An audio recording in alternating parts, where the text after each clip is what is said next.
Welcome back to another episode of Expats in Ukraine with your host, me, Corey. Today, my guest, he's from New Zealand, so that makes him a Kiwi, not the fruit, but the bird, but I'm sure it's just as delicious. He's a journalist. His name is Tom Mutch. What's up, Tom? Yep. Not much. I've just gotten back from a trip from Hon. I have to warn you, though, that if you ever went to New Zealand and tried to eat that bird, you would be hung in the streets. They're very rare, very cute, very endangered. We take good care of them. I see many pictures on the internet. They look delicious, man. Well, I mean, I look forward to you trying that when you make it, when you come visit me one day. Okay, I'm scared to go now, man. I can't control myself around those beautiful birds. But yes, have you seen my show before? Of course, yeah. Okay, yeah. So at the beginning, I like to do an icebreaker. It's kind of like this or that, just so the audience can better understand the real Tom Mutch. Okay. Are you interested? Wait. Oh, okay. I don't know if I'm interested yet. Okay, well, too bad. So the first question, so it's this or that. You just got to pick one. Rowena bread or pampushki? Oh, go Rowena. Rowena. So explain what Rowena bread is. I had to like Google it. How'd you help me figure out what it was? It's just a kind of a local bread we have in New Zealand. It's like a sourdough bread that is made by like local Maori people, Misteri, like our native population. But the most delicious New Zealand dish you actually get is called the hangi, which is basically where you take... Hangi? Yeah. Hangi. Hangi. Like I'm hungry. Hangi, yeah, Okay. yeah. Which is basically where you take a bunch of vegetables and meats and just sort of basically bury them underground, light a big fire underground, and then you have a huge big feast. And that's, yeah, if you go to New Zealand, that's the real experience. Yeah, I was like Googling kind of your cuisine over there, and you guys do like to bury your food. Yeah, we do. We do. Well, that's that is the local way. I mean, it's not something you do every night or whatever. Normally, if you're going to go to that much effort, you're going to have like, you're doing it for a feast. You're having 100 people there or something to make it, worth digging a big hole for. Yeah, but of course. That's how like a ceremonial, traditional Maori. Yeah, it sounds similar to Hawaiian style as well. They do something similar. Something like that. Yeah. Okay, so next one, meat pie or hachapuri? Hachapuri. Hachapuri? No, okay. not even a... So meat pie is just like a meat pie, like I can imagine? Like, like we have nice pies, but hachapuri has just something special about it. Yeah. Special. Yeah. Okay, this one's going to be a tough one, okay? Right. Russell Crowe or Vitaly Klitschko? Okay. I've interviewed Vitaly Klitschko, and he was very, very nice to me. I mean, not everyone has the nicest things to say about him, but he was perfectly nice to me, and he's very generous with his time. So I'm gonna pick him. Okay, you don't not a big Russell Crowe fan, huh? No, I just don't have anything personally for or against Russell Crowe. It's just there. And I was googling famous people in New Zealand, and the only one that I recognized really was Russell Crowe. Yeah. So there's more New Zealand famous people that I'm missing, right? Peter Jackson. Oh, Peter Jackson. Yeah, that's anyone right. from the All Blacks. Okay. I mean, the All Blacks are kind of famous as a team rather as individual players, but yeah. Yeah. The ones that spring to mind. No, I just saw Russell Crowe, and I'm like, I have to ask him this. But okay, last one. Christchurch or Kyiv? Kyiv, 100%. Like not even a question. Yeah. Okay, so I'll ask the $1 million question. Pardon, I suppose I say Kyiv. It sounds exactly the same kind of to non-native Ukrainian I don't have the tongue for that, and people always correct me. Yeah, I get it as well. Kyiv, I'm trying my best, guys. I'm trying my best. It just sounds the same. We don't have the sounds, but exactly. Yeah. But okay, so $1 million question. What brought you to Kyiv? To Kyiv, it was the first. Actually, do you want me to start? When I actually moved here and I started working here full time, or do you want going way back? So what just brought you to Ukraine in general? What brought you to Ukraine, not Kyiv, just Ukraine? Okay, I'll go through the full story. So I actually first came here in 2016, literally just for a weekend. I had a friend visiting from the US. We were like, let's take a city trip to somewhere we don't really know very well, not Barcelona or Prague or Paris or something. Let's find something out of the way. And, Ukraine, it's supposed to be a bit like kind of poor and grimy and dirty, but maybe it'll be a bit of fun. And then we got here and, I think one of the first things anyone realizes when they get to Kyiv is actually this is a pretty nice city. Actually, this is, this is grand and majestic and well taken care of and full of bright and talented and beautiful and interesting people. And after that, I did a brief stint where I did a job in the British Parliament. And as part of that, we came back to Ukraine in 2018 and did some field work in Kyiv and in New York, actually. The New York in Donetsk. Oh, I was like, okay, yeah. Yeah, I know. Which is now the back then it was called Novohorodetsk. But right now it's occupied, right? I think recently. It's like on the verge. Oh, okay. It's like apparently it could fall within the next couple of days. But they're still doing that. Oh, we saw a Russian flag here. What does it really mean? There's still that kind of blame game where one side says they've got it, the other side says no, you haven't. That continues for a couple of days until you can actually get a firm assessment. And then I ended up coming back here in 2021 because I enjoyed it again a lot. I just came back for a holiday. And then in 2022, I got an assignment that brought me here, which was to do, a piece about, what might happen in Ukraine and how are people living their ordinary lives with the threat of war hanging over them. And then, well, the war broke out. Yeah, this was 2022, right? This is 2022, so okay. January 2022. Okay. So about almost, I looked it up the other day. It was January the 22nd, 2022. Oh, I found my flight ticket, back in the days when you could actually fly. Exactly. Did you come Giuliani or Borispil? Borispil, Ankara. Ankara. Okay. I'd been in Turkey, yep. And so I ended up coming here. That was supposed to be a 2-week assignment. It's since turned into a 2.5-year assignment, and and then I've seen you you were documenting the war in Israel as well, right? Yes, I was. And then you were telling me backstage that you were documenting kind of Nagorno-Karabakh Azerbaijani thing. So what makes I guess Ukraine so special that you keep coming back to document this when there's still a war going on in Israel, as well as there's still tensions in Nagorno-Karabakh, whether Azerbaijan has full control or whatever the current situation is? Well, why do you stick to Ukraine, like telling the story about Ukraine? Okay, so Ukraine, there's a number of different reasons. For instance, it would be easy to knock out reasons why. So one, Ukraine is the country probably that most people in the world are most interested in. Yes, people are very interested in the situation in Gaza, but you can't really go into Gaza. You can go into Israel, and reporting there... I don't want to go into my own personal views. That's a story for another day. But anybody who has reported from Israel or the Palestinian territories will tell you that that's an extraordinarily emotively charged subject that is absolutely morally, physically, and intellectually exhausting to report on, because there is absolutely no way to do it without getting some sort of death threat at some point from either side. And what's interesting about Ukraine, one, it's the most interesting, it's the most important conflict, I think, that's going on in the world right now. I think a lot of people also don't realize that for journalists, it's actually quite an easy conflict to cover. I'm talking more than here about the logistics more than anything, because... Okay, let's take in Syria, for instance, where you had a chance of maybe you'll pay a fixer and he'll take you to the front line, but if he doesn't like the look of you, okay, maybe he'll sell you to ISIS and then you could get your head cut off. But in Ukraine, you're here. There's a good relationship in general between journalists and the Ukrainian public and population because they respect what we're doing here. They understand how important the role of journalism is. On a basic and practical level, they see a strong correlation between Western media coverage of Ukraine and increased weapons supplies, humanitarian aid getting to Ukraine. You can work. You're with in the Ukrainian military a well-equipped professional military that's whose interests it's in to keep you relatively safe and secure. Doesn't mean that going to the front line is always safe, far from it, but you are generally around people that you can trust and that will take care of you. And Ukraine, as everybody knows, is just a really fun and vibrant and happening place in general, and I did, for instance, what was a story from Kharkiv the other day. We went out and we were working with an artillery brigade that was just south of Vovchansk. Now we weren't on the front line. We were at a staging base a little bit further behind the lines, and we were going around and we were interviewing all the soldiers, and they were showing us how the artillery pieces worked and how they did their logistics chains and things. And then within an hour, I was back in Kharkiv, where there's shockingly packed nightclubs and bars, despite the fact that the city is getting smashed with normally glide bombs or missiles at least every week, if not every day. Before the war, I just heard Kharkiv was such a fun city, man. Yeah, one of my regrets is that I had never seen the city before the war.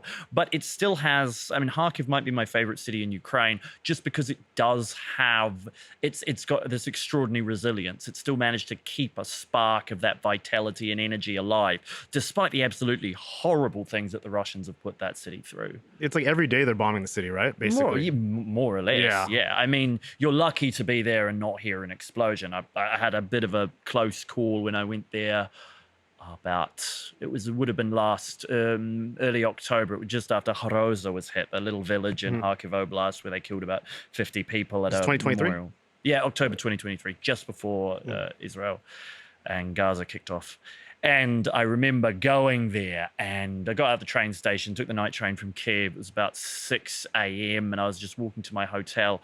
All of a sudden, I just hear this horrible, absolute, that screeching sound that if you've ever been near a missile or a rocket or really artillery, you will know that whistle. It just gets louder and louder. It feels like a banshee wailing or something. And bang! Wow. It was about 400 or 500 meters away. You know, it just smashed into, I think it was a hotel at that point while I was walking there. And then 10 seconds later, another one hits. And yeah, it's a scary place. But then you see, a couple hours later, everyone's just walking around. You know, you go to a coffee shop and it might have its windows blown out by the blast, and there's still people there, you know, handing out coffee and like doing, you know, normal everyday business as if nothing had happened. No, it's so great that the Ukrainian people are so resilient, but it's just so sad at the same time that they become numb to all of this. Yeah, precisely. I sometimes can't disguise a little bit of contempt for if I hear people in Europe say, oh, you know, we're really scared of the war spreading, or talking about, you know, slight rises in, I don't know, inflation or in energy prices that might be related to this war, because I'm like, have absolutely no idea how bad the situation is in Ukraine and how well people are dealing with it. Yeah. And before we go into kind of your current projects, I really want to talk about your most recent trip, as well as your trip last year in 2023. I just want to get more background about you, Tom. So you grew up in New Zealand, right, in Christchurch?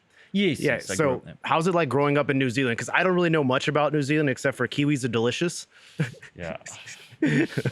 But yeah, tell me, what's it like growing up in New Zealand? I mean, New Zealand is a rather, you know, it's a rather standard first world, fairly developed country. I don't think it would be that much different to growing up in I didn't grow up incredibly wealthy, but, you know, in an upperish middle class household in England or the US or Canada or wherever might be.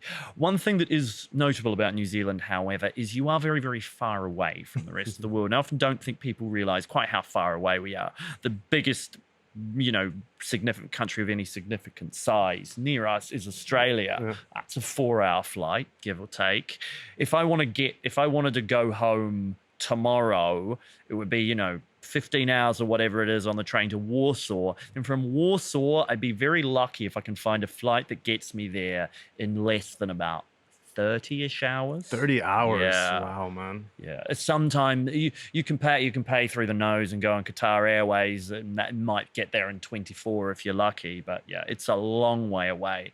So consequently, we don't grow up knowing very much about the rest of the world. Oh yeah, because I wanted to ask you as well. You know, growing up, you went through the New Zealand education system. Your primary school, middle school, as well as, you know, secondary education, right? You did it all in New Zealand. Yeah. So, well, you know, my university was overseas. Okay, university. Okay. And so when you were growing up, what did you know about Ukraine? What did you learn about Ukraine? I cannot honestly remember knowing or hearing anything about Ukraine going up. Not a single thing. Yeah. Well, what do you guys mostly focus on in history and just like? If we do history, we do either the history, like New Zealand history, or we do British history. You know, where our roots are as a colony, and, you know, so if we're studying any kind of ancient early modern history or whatever, it's normally British history. So my history studies were on Tudor and Stuart England and the civil wars in the 1640s, you know, nothing remotely relevant to Ukraine. I probably, to be honest, wouldn't have been able to distinguish Ukraine from Russia on a map. Oh, shame on you, Tom. That, however, was 14 years ago, and I now know so many parts of Ukraine, just like absolutely intimately. Name a city, and I could probably just point it out on. Yeah, no, in the U.S. map it's Ukraine, the same yeah. way, man. Like it was Russia, Ukraine. Yeah, it's not Yeah, the yeah, same same country. time, And yeah. after 2014, a lot of people became more aware. Yeah. And then 2022, it's like, dude, there's a totally different countries. Yeah. You can't compare Russia to Ukraine, really. Yeah, yeah. But okay, did you know any like Ukrainian stereotypes there? Like growing up, even like a teenager, maybe like. No, we're not. As I said, I'm not even Not- sure I knew Ukraine existed. Oh, wow. In the sense that it was just not something that's ever on your radar, right? If you're that far away from the rest of the world, this is one of the issues with being in New Zealand. You literally are so far away. It's pretty monocultural. Everyone kind of speaks the same. Everyone speaks the same language and doesn't really. Most, at least. White people, Pakeha like me, are unfortunately too lazy to learn a second language because we just don't see it as necessary. Look, if you've seen The Lord of the Rings, there's a little bit of a mindset in New Zealand that's a little bit like the hobbits in the Shire, right? Which is that the outside world is a sort of a bit of a scary and a dangerous place, and it's best not to get too attached to it or spend too much time there. Yeah. I guess Russia is Mordor, right? Yeah, precisely. People often forget that Lord of the Ring, people are like, oh, isn't New Zealand just like the Lord of the Rings? And I'm like, well, yeah, it's kind of like the Shire, but there's a Mordor out there somewhere. Then again, they've got a long way to go to get to New Zealand, right? So, Well, of course. And so I want to ask about maybe politics in New Zealand. What is New Zealand's official stance like on, this Russian invasion? I know they condemn it, but what is the level of support that they give Ukraine, if any? vanishingly small.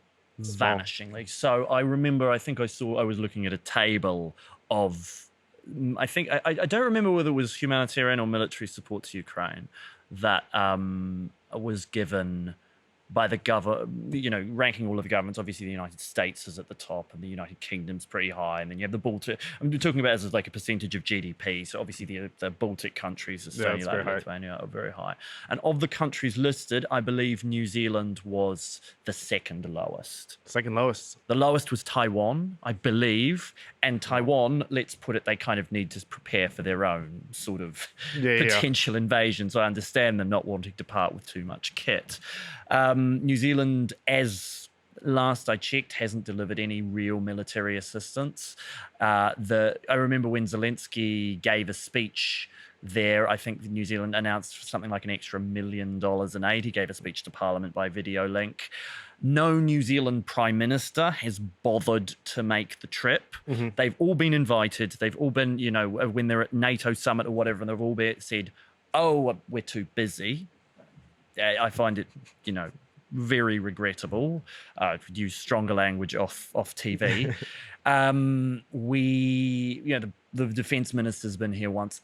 I don't even think in the New Zealand election campaign, which was last year, it was even brought up at any point by any of the candidates, or at least not that I saw. And why do you think this is? Is it because of... However, I do want to, before I finish that, give a shout out that there is one important thing that New Zealand does do, which is that it continues to train Ukrainian soldiers in the United Kingdom, and I wouldn't want to cast any aspersions on the New Zealand Defence Forces soldiers there who are doing a very brave and important job training Ukrainian troops for the front line. No, I had no idea that was going on. Wow. Yeah. But so why do you think that's New Zealand, they have such low funding towards Ukraine? Is it because they're so isolated, so far away, it's not really in their people's interests? So far away. No. It's New Zealand has this sort of attitude that you're far away from the rest of the world, basically, and it's a shame.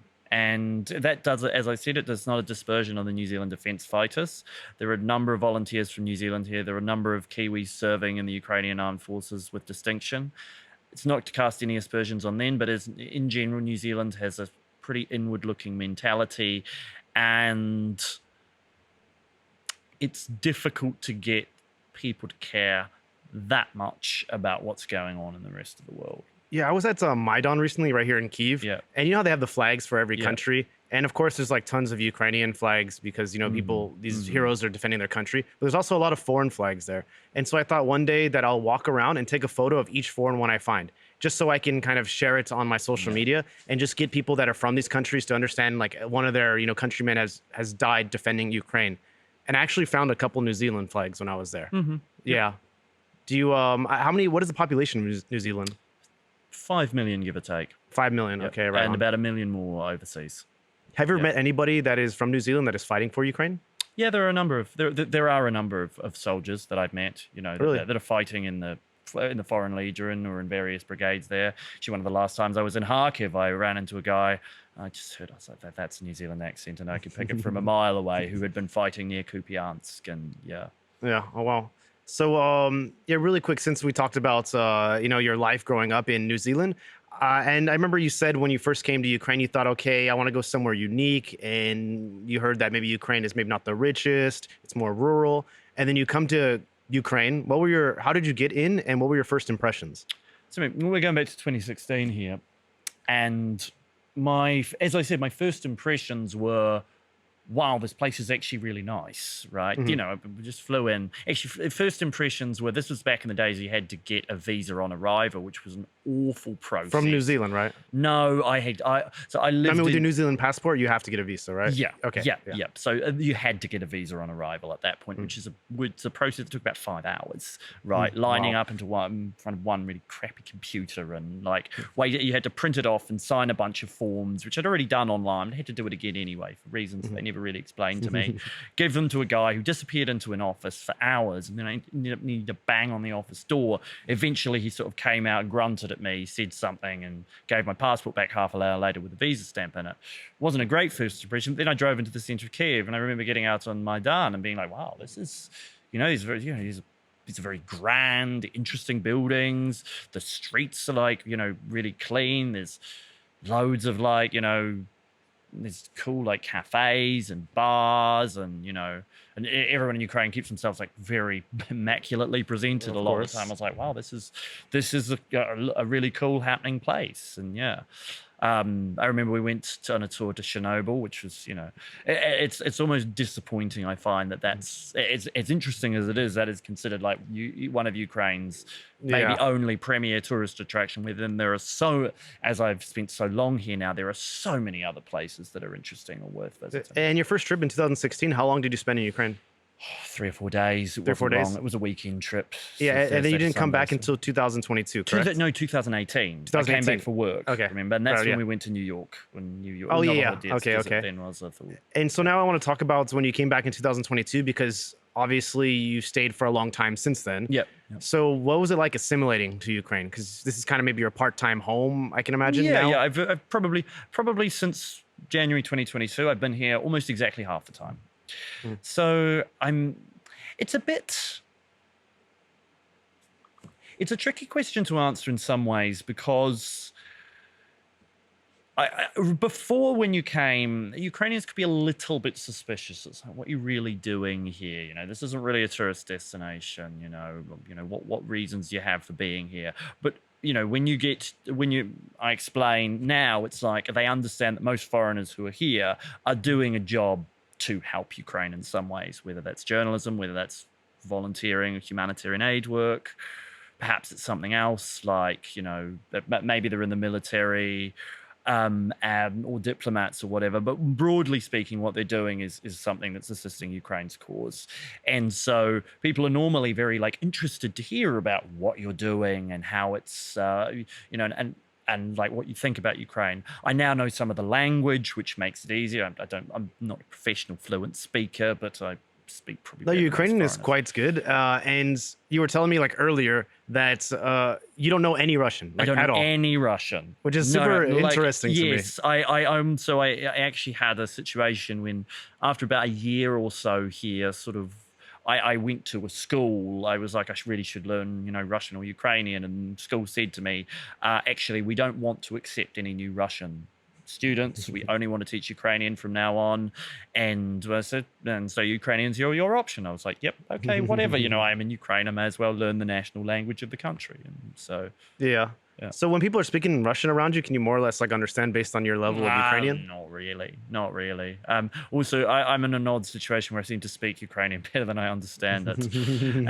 No, I can't. I can occasionally get 10 to 20% based on the context and a few words that I know. And of course, I know a smattering of Russian words, but I don't really understand. So if I'm in Donbass and some babushka is yapping to me in Russian, I'm like, yeah. So besides the language, has there been any other things you had to overcome just to get assimilated here in Ukraine? I mean, Ukraine is a pretty. I mean, because I haven't had to go in it through any of the more difficult bureaucracy, right? You know, I have I can come in and out on my journalist card, accreditation card, so I haven't had to deal with, you know, really complicated things like, you know, proper residency or requirements or stuff like that, or contracts with local, you know, with businesses here. Now, Yeah. I hear they are difficult to say the least, and so I'm lucky that I've mostly avoided that. But no, other than that, not really. It's a very interesting country with a lot of, you know, brave and interesting people. Most of the expats here, or at least say what you like about them, they're interesting people to say the least. Yeah, totally. Often with their own sort of backstories and. Well, speaking of brave, your family must think that you're brave and courageous for coming to Ukraine, right? Like, how does your family feel about you being here? Look, I don't think this is anybody's family's first choice Of course. destination for where they want their child to end up. Basically, it's if there's anything that I feel somewhat guilty about being here, that's probably the thing, because it's like, you know, me and you and the other people here choose to take these risks and also have the option to leave whenever we like. And Ukrainians don't choose those risks. Those were risks were shoved upon them, you know, horribly and unfairly so. But they don't choose to take on that worry and that risk. And so that is probably one of the most difficult things to deal with, sort of explaining that to, you know, your family. And of course, as I'm sure you're aware of, the more time you spend in somewhere like Ukraine, the more your risk tolerance sort of goes up and up and up. And I'll use an anecdote that's sort of partially related to just kind of explain a little bit about how that can work. I mean, you know, the first time you hear an explosion or an air alarm, oh my God, it's like, wow, it's getting real. Like, you know, maybe are we in like real danger? How many air alarms have you heard by now? 50, 100? Hundreds, man. Yeah, exactly. Yeah. And a few explosions to go along with them. But the more you hear it, the more you just sort of get used to it. I remember there was one anecdote. There was one reporter who had, you know, working for like a fairly major overseas channel. She came in and only for, I believe, a couple of days, couple of weeks, and sort of, you know, took a photo of a destroyed building. Was like, oh my God, I saw this. Like, what do you think? And I'm like, I've seen like 1,000 of those exact same buildings. So I sort of had to feign and pretend like it was interested, because to me, that's absolutely nothing. Now, I remember it's probably one of the most famous clips that I've shot in Ukraine was when we were on like the front line in Kharkiv in about May 2022. We didn't know that there was a Ukrainian artillery unit in the field about, you know, maybe 50 meters away from us. Wow. And all of a sudden we're just kind of filming, and there's a destroyed tank and there's a destroyed house, and all of a sudden it's just like whoosh, whoosh, whoosh, whoosh. It's a grad rocket. It's like 20 rockets basically just go right over our heads, and we'd film it. And I remember I was doing a short embed with like guy from the 3rd Assault Brigade, and showed him that video. I'm like, mate, isn't this cool? And he just gives me the exact same look. He's like, what are you talking about? Seen this every day for the last 2 years. And I was like, so there you go. For him, for her, what is crazy is totally normal for me. What's totally crazy for me is absolutely totally normal for this guy. So your perception of what danger is and what risk is just changes for being around here. Yeah. And so when you're in these areas, you're literally risking your life, man. Have you come to terms that, you know, something bad might happen to you while you're doing your job? Of course. I mean, as I said, part of it is that, you know, you survive it once. You don't, you know, you sort of get a bit of an awe.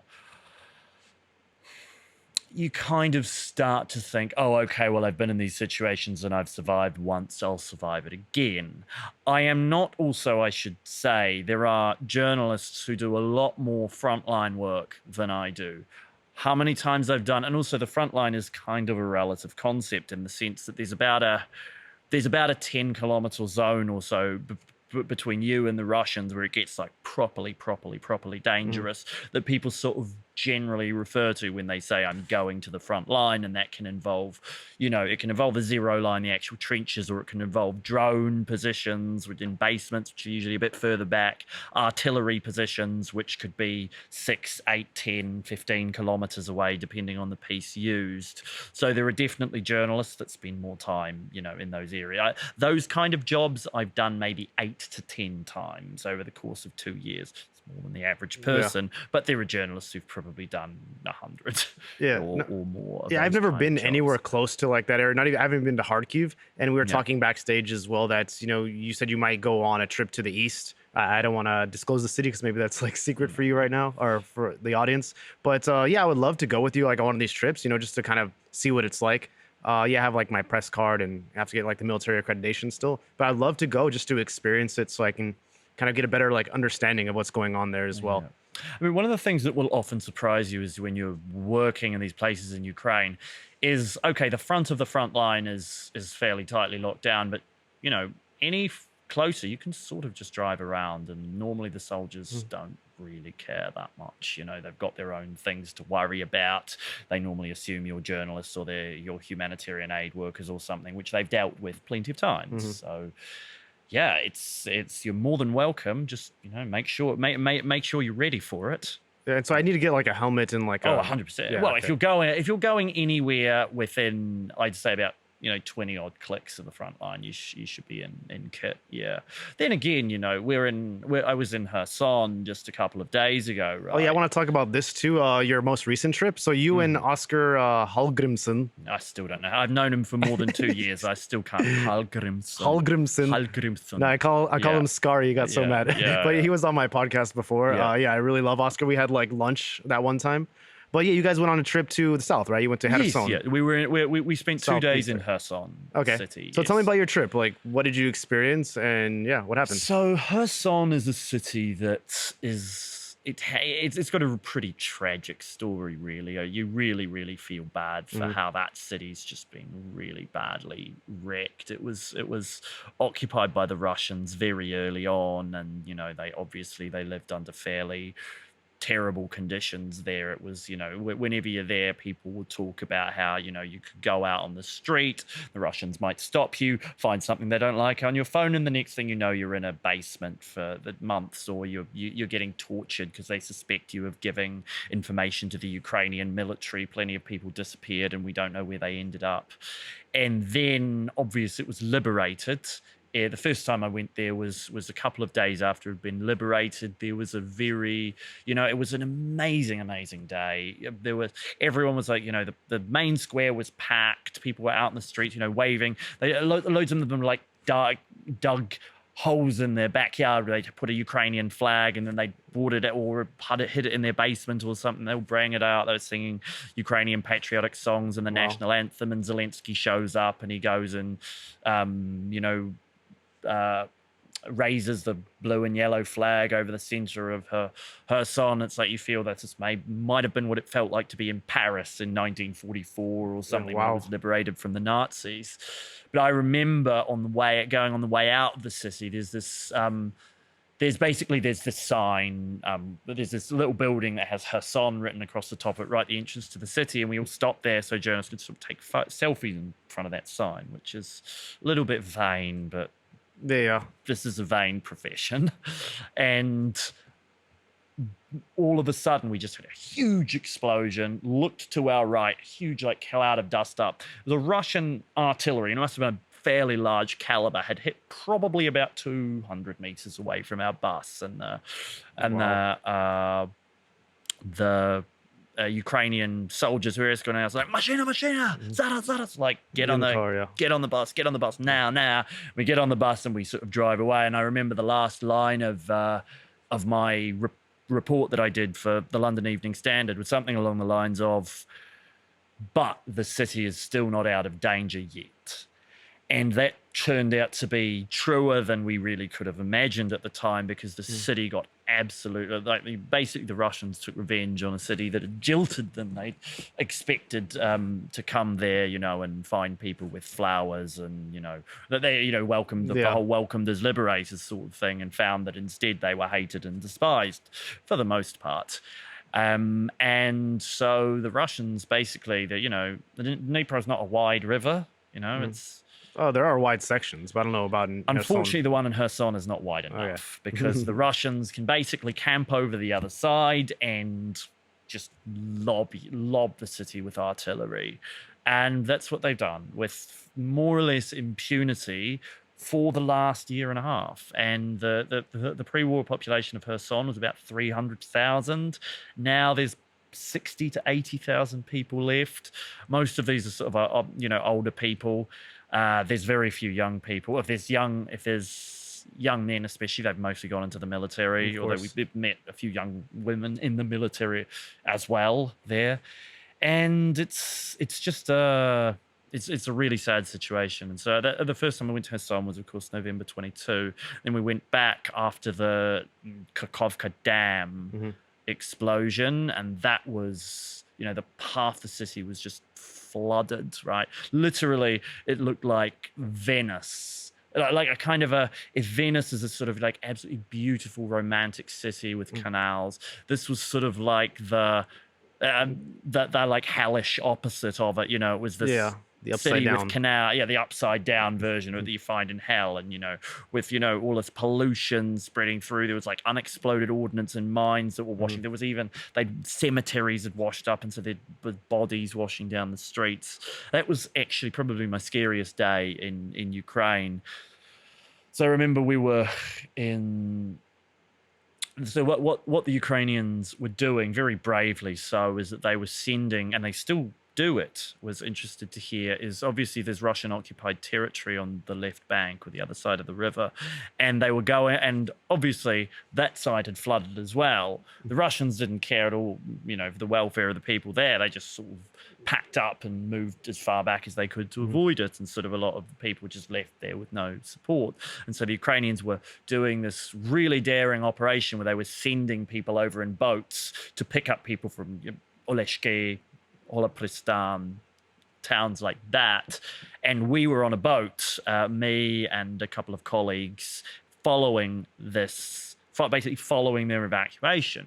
And in the middle of this, probably about 2 PM, they actually saw it, and they started shelling it with, Grad rockets. And I remember there was this one that basically, we just heard it. Again, it's that infernal screeching sound that's really impossible to portray over audio or video, just how much it is. The closest I can is like the shrieking sound of a banshee or something like that from mythology, and it just streaks down and smashes the water maybe 50, 60 meters ahead of us, just smashing right down. And speaking of Novokhovka, so there was a lot of controversy when it happens, like which side did it, because it did flood the left bank mostly, right? And this is where the Russian positions were.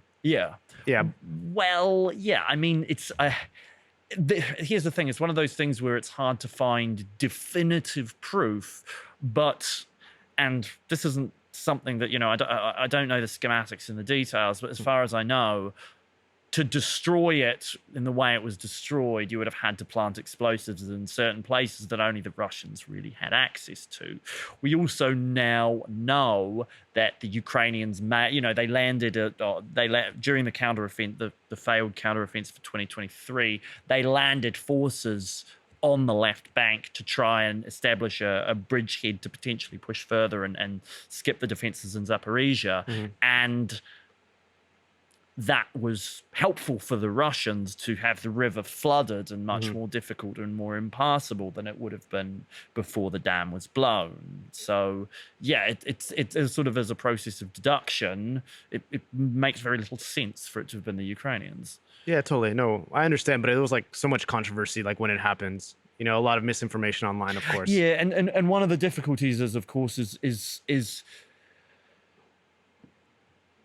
it's when you don't have, it was such a chaotic time period as well. It's not like we had good video of the event, or and everyone was sort of focused on the situation in Kherson and people getting out of it, and the evacuations and the potential military consequences, that it took a little bit of time to work out. I mean, the New York Times did a big investigation where they said, the overwhelming probability was it was the Russians.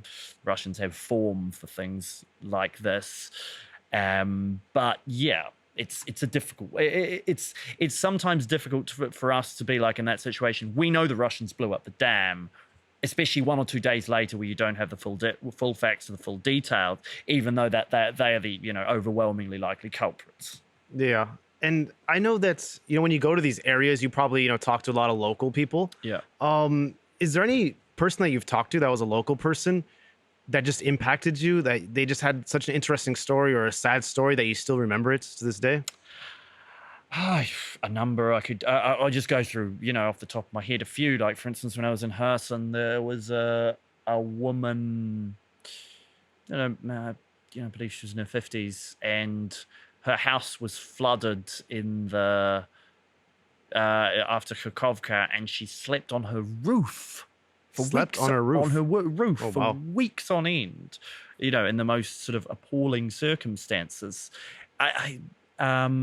And then after that, after the water eventually receded, and she went down and sort of just started kind of repairing the place herself, and was still living in it when we arrived. And you sort of feel a bit gauche, being there in your body armor and your helmet, kind of slightly sweating and a bit nervous because you've heard how dangerous this place is, and here's just this woman who's been through unimaginably more tougher situations than you do, and she's friendly and smiling and joking and giving you gifts. And so there is something about that sort of resilience that you find almost everywhere in Ukraine.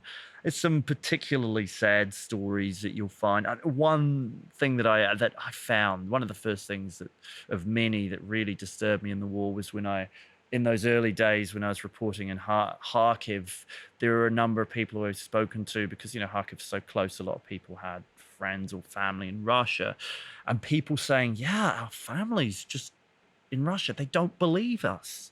They are, one woman saying, "Yeah, I showed my daughter a picture of like houses burning in our street, and she said, 'Oh, that's the Ukrainian Nazis doing that,' or that video's fake," even though she'd taken it on her own phone. And some really, really disturbing stuff like that. The fact that so many Russians would believe propaganda over the testimony of their own relatives. They blindly follow it. It's crazy. Yeah.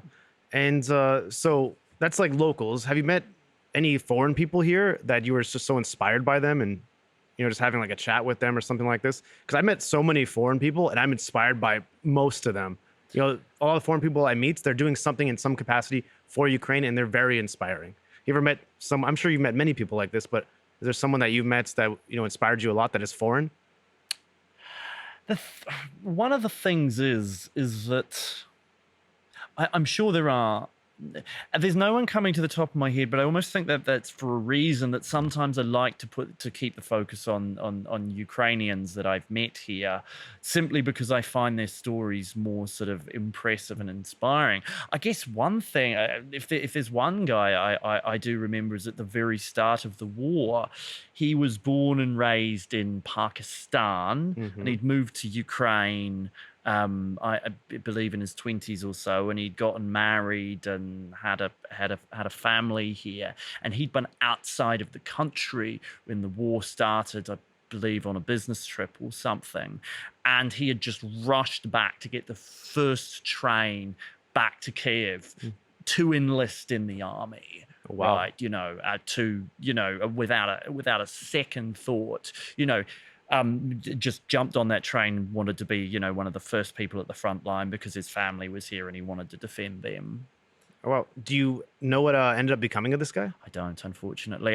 To be honest, I believe one of my colleagues has the contact details of him, and he's the kind of person that I really sort of need to track down, and I'll probably ask her about him. I mean, obviously, one of the sad things is that a lot of these really inspiring people you meet, end up dead. I guess if I'm allowed to name another foreigner, journalists, I can sort of talk about my friend Arman Soldan. He was a Bosnian reporter. His family actually fled the Bosnian War, and he grew up in France, and he just in terms of how diligent his reporting was. He was always on the front line. He was always doing these really, really great, impactful human interest stories, yet still having incredible military access.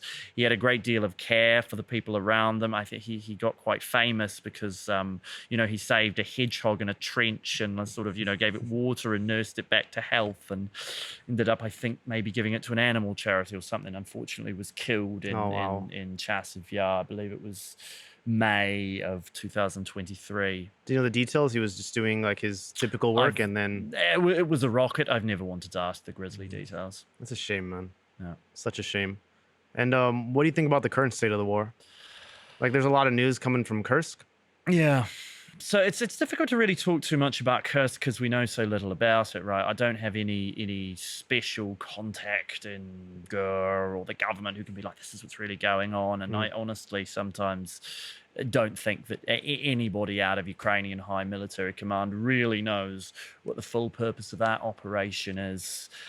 Yeah. Obviously, the trajectory has been difficult, if not catastrophic. It's been difficult, but it's not been catastrophic for some time.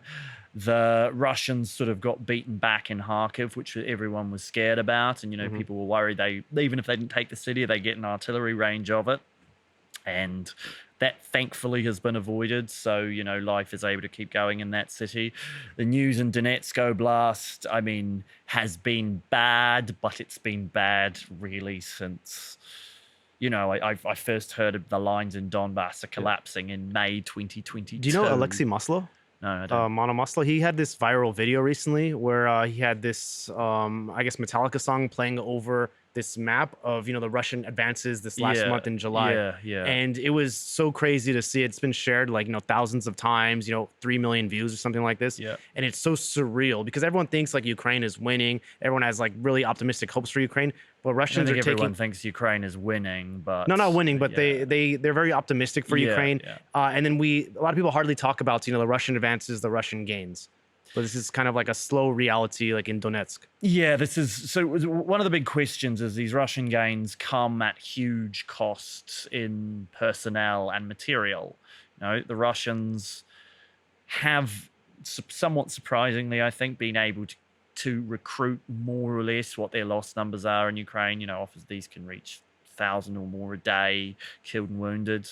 And that said, they're having to pay people more and more and sign up bonuses if they want to get them involved. They're having to, the people who are going to join up are not going to be the first class, most high quality troops. Not going to be, and the material that they're pulling out of storage is getting older and older and more likely to break down. It's not sustainable. And this is the question of though as to when it becomes unsustainable, and that's a very hard game to really guess without an inside look into the real state of the Russian economy and the Russian war machine, which not a lot of us have. But as I said, one of the first, because one of the advantages of having been here and covered most of the main battles is I remember being in Lysychansk back in I believe, was it April or May 2022, when the Russians were making really, really fairly quick advances.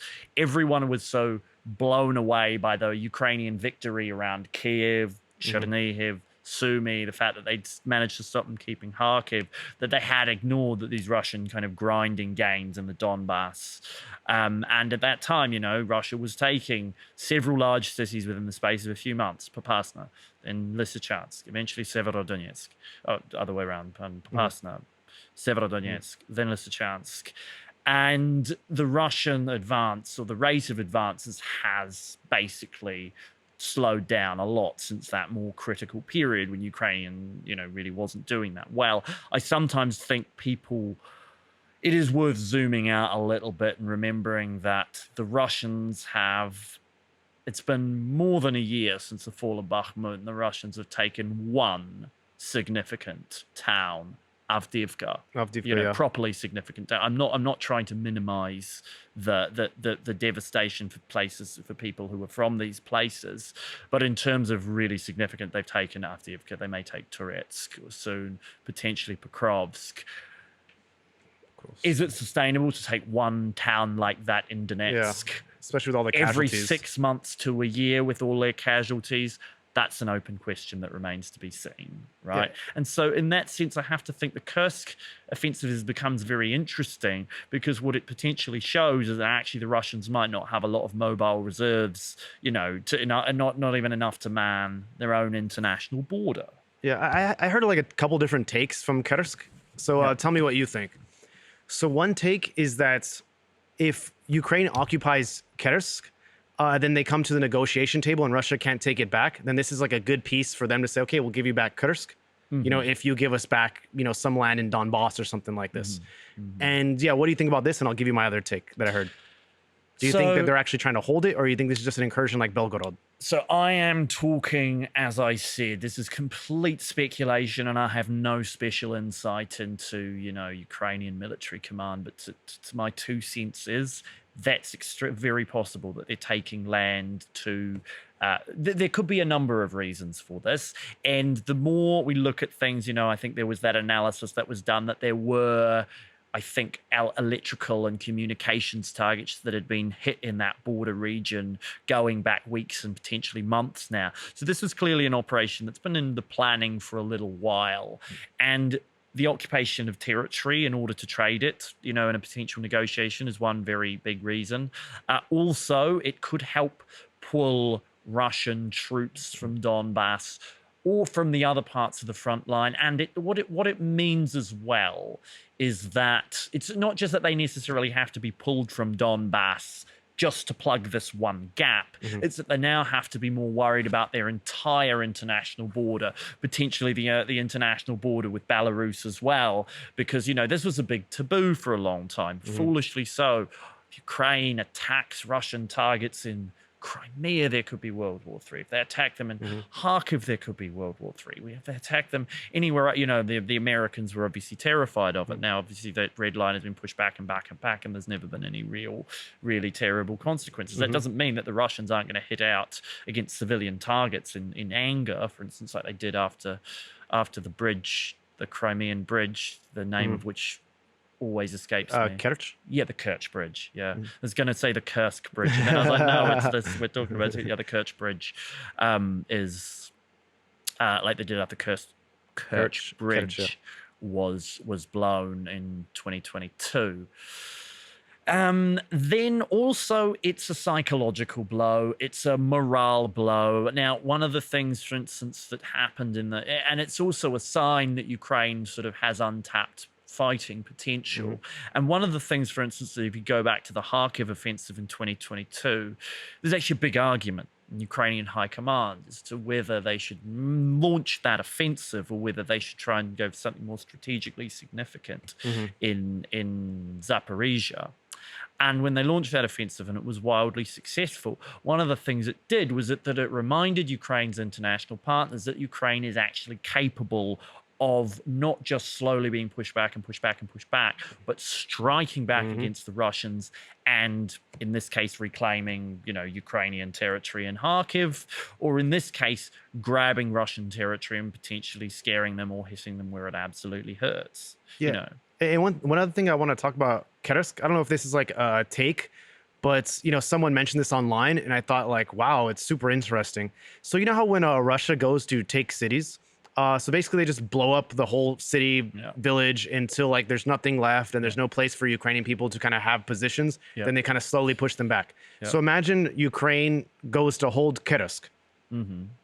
What does Russia do? Do they bomb Kursk to the ground, to reclaim it? Because they can't do that because it's their own land. And I'm sure they don't want to do that, or maybe they do. I don't know. It's a very good question. Yeah, it's so interesting interesting that we don't know. I mean, we know that Putin doesn't really care about the lives of his soldiers, or he wouldn't be sending so many of them into Ukraine to just get blown up in meat waves.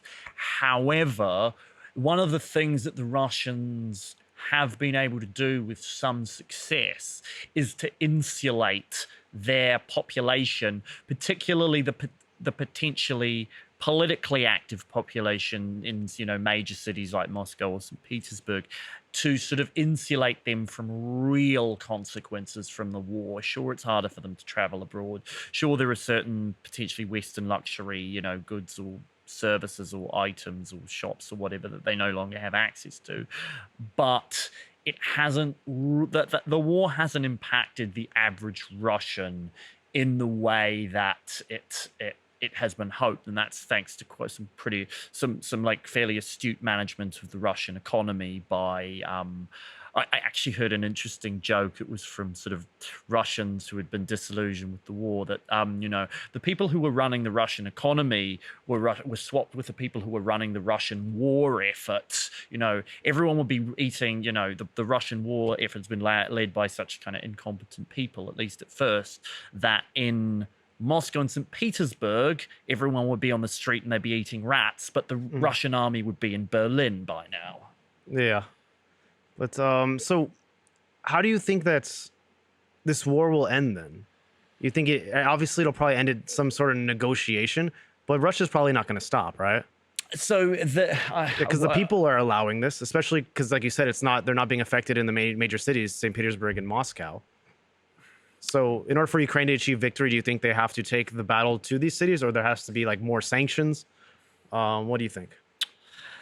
So when you say the Russians won't stop, I think it's easy to say the Russians won't stop willingly. So this raises a sort of somewhat thorny question of peace negotiations, right? There are Ukrainians, a lot of them won't say necessarily publicly, who do say, look, if at some point Ukraine has to sacrifice territory for the lives of its ordinary people, that's a discussion that we may need to have. And, you know, not every person in Ukraine necessarily, and Ukrainians will know that what I'm saying is true, necessarily cares about, say, getting Donetsk city, for example, back. I'm not saying it's not very, very important for the very many refugees who fled Russian occupation of that city and the sort of the gangster and the mafia state of the DNR and the LNR that the Russians imposed on these cities, which were sort of these very thuggish, brutal regimes. But there are Ukrainians who will say, maybe stop the war at the current conflict lines. However, what everybody's worried about is, okay, they'll just do what they did in 2014, where Ukraine effectively, de facto, if not de jure, ceded Crimea to the Russians. What was then Crimea used for 8 years later? It was used as the staging base for the invasion of Kherson and Zaporizhia, and they wouldn't have stopped until they'd taken Odessa, really. So the big worry is, how do you have something that ensures the Russians are not going to come back for a second bite? What, say the lines freeze now where they are, and the Russians then are like, okay, well, we've got most of Donbass. Now they're going to rearm in 8 to 10 years and then come back for Dnipro, have another go at Kharkiv, or have another go at Odessa, for instance. Yeah, and they were saying that when it comes to negotiations, you know, Ukraine would ask for some sort of, you know, safety assurances, you know, whether it's, you know, joining the EU in some capacity. So they have this EU kind of collective, you know, defense also, or NATO. Do you think this is like the ideal scenario? Maybe like cede up some land just to secure that Ukraine has these safety assurances via NATO or EU? I mean, so the EU doesn't have the security assurances in the way that NATO does. I mean, not the same way, but I believe if a member state is like attacked, then EU has to kind of help in some capacity. I mean, maybe they'd send a few. The EU. So here's one of the interesting things. In the sort of in the occasional back channel negotiations that have been going on, only major concession the Russians have said they'd be willing to offer is that whatever is left of Ukraine will be allowed to join the European Union. That's not something that really bothers them anymore. There's nothing in the EU that's anywhere near as ironclad, or at least as we believe as ironclad, as NATO's Article 5 guarantee. If you go back to the Istanbul negotiations, which, you know, we still don't know, the full story of that hasn't really been told yet. There was a security arrangement that on paper the Ukrainians negotiating team said it might be willing to accept, which was the detail. I might not be accurate on all the details here. That basically said, if Ukraine was reinvaded, there'd be a number of countries, the United States, for instance, would be one of them, that would come to Ukraine's security assistance. And there was supposed to be, I believe it was 5 guarantor states. And that if you could now, then at the last moment, the Russians inserted a poison pill into those negotiations. And it said, okay, no, not one member state, but every one of those guarantor states has to agree to come to Ukraine's defense in order for the provision of the treaty to be activated. The Russians, being one of those guarantor states, effectively could have invaded Ukraine with impunity because so that is apparently, according to the reports we have, the reason that the Istanbul negotiations broke down. Yeah. Now, if I say, should Ukraine do that? This is one of the things where I feel as a foreigner, I don't want to put words in the mouths of Ukrainian people, right? I want to say that that's because I believe that's entirely a decision for the Ukrainian people, what they're willing to live with at what point. And as I said, there are more people now who I think would be interested in accepting that kind of agreement. But I think in order to say that, you have to say, oh, you just give up the Donbass or whatever. You'd have to really be willing to go to the trenches and look Ukrainian soldiers in the eye and say, you're not going to get back the thing that you've sacrificed your lives for and that so many of your comrades and colleagues have sacrificed their lives for. Maybe that's in the best interest of the country overall, but you have to be willing to look to look those soldiers who've been at the hell of war for 2 years in the eyes and say that before you can say that with any confidence. Yeah, I've talked to many Ukrainians, my friends, and a lot of them, they would prefer to keep fighting than have the government tell them that. There's like too many lives lost, too many of their friends lost their lives, family. I don't know, man. It's really tough, but the war will have to end somehow, and it really depends on kind of whose terms. But I want to ask you, Tom. So, say the war ends. Yeah. You still living in Ukraine, or are you moving on to the next story? No, I think there need to be. Look, I think there is a possibility if the war ends on favourable terms for Ukraine, whatever that looks like. There's a real possibility for really great things to happen here. I imagine that the European Union and the United States would basically have a new Marshall Plan 2.0 for Ukraine, because they want to look that they would want Ukraine to look as good as it possibly could. So they would invest a huge amount of money in it. I know a lot of people who are, might be very scared to step into Ukraine now. That's fascinated to come and visit and see all of the amazing old sites of, the sort of battles that have now sort of like Irpin or something have now almost become history and legend and I think the amount of dedication and sacrifice and hard work that Ukrainians have made for their country during the war gives me real hope that those same people would have that dedication and desire to rebuild their country into something kind of really new and beautiful. Would you like to live in Ukraine like after the war? Okay. I think it is necessary to have people be here, not just when it's the thing that's number one on the news, for instance. I think it needs people who are willing to sort of commit to it for the long haul or longish haul. I'll be here forever, man. This is forever. like my home, Okay, But so this is we kind of reached our time almost, but this is the part of the podcast where I like to ask, is there anything that we missed that you want to talk about that is maybe important to you that you want to mention? Like a story or something that you think is important that the audience should know?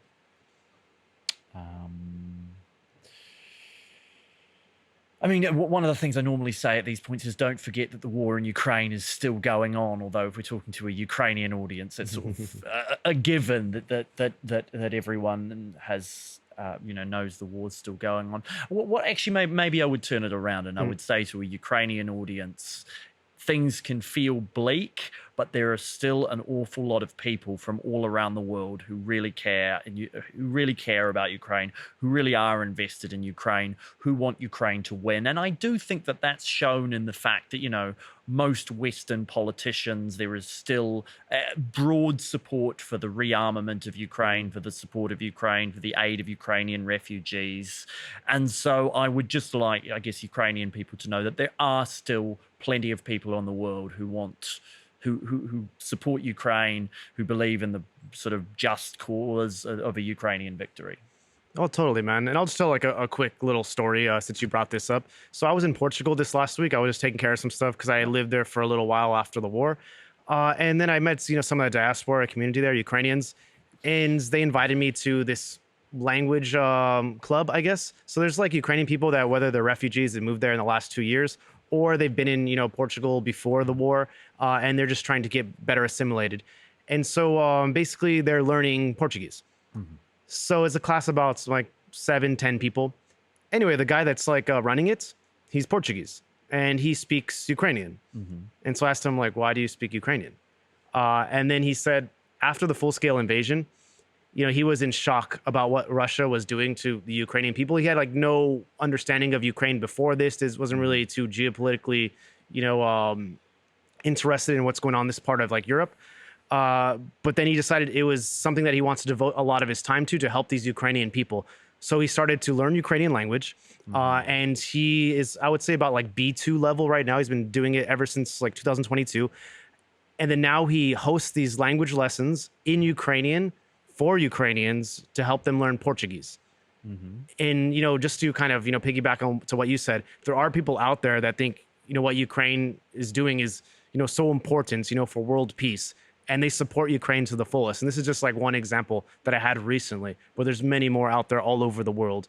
And yeah, I would love for Ukrainian people to understand this as well. They're not in this alone. There's so many people that support the Ukrainian cause. And yeah, just wanted to share that with you. Yeah, I think that's a lovely anecdote to leave it on. Yeah, exactly. So I'll tell you what, this is the part of the podcast then. So you can you look in this camera if you want to plug your socials or plug any charitable organization or want to do any shout outs, you go ahead and do that. And then after that, I'll like sign off. Yeah. I mean, I'd obviously love for people to check out my Twitter and my Instagram, which I'm sure you'll put. It's at @NTMutch on Instagram and at Tom the Scribe on Twitter. As for donations to causes, genuinely just find a way to support the Ukrainian armed forces or reputable Ukrainian charities. They're the ones who need the money the most. All right. Well, thank you so much for, Tom Mutch for being a guest today. It was very interesting to chat with you, man. And yeah, you do have like this Jesus Jared Leto look. I love looking at you. I feel like I'm going to heaven now. There you go. Your sins are forgiven. Most of them anyway. Most of them. Okay. That's good to know. But thank you guys at home for watching this episode of Expats in Ukraine on the channel The Gays. If you like this episode, give it a thumbs up. If you want to chat with Tom, I'll convince him to be here for the live premiere at 6 p.m. Kyiv time. And you can live chat with me or him. And just leave a comment if you have any questions in general. Thanks for joining us. And Tom, what I like to do at the end of the podcast, I like to, shake the hand of the guest. So if you want to come over here, man. Thanks for coming out, bro. Yeah,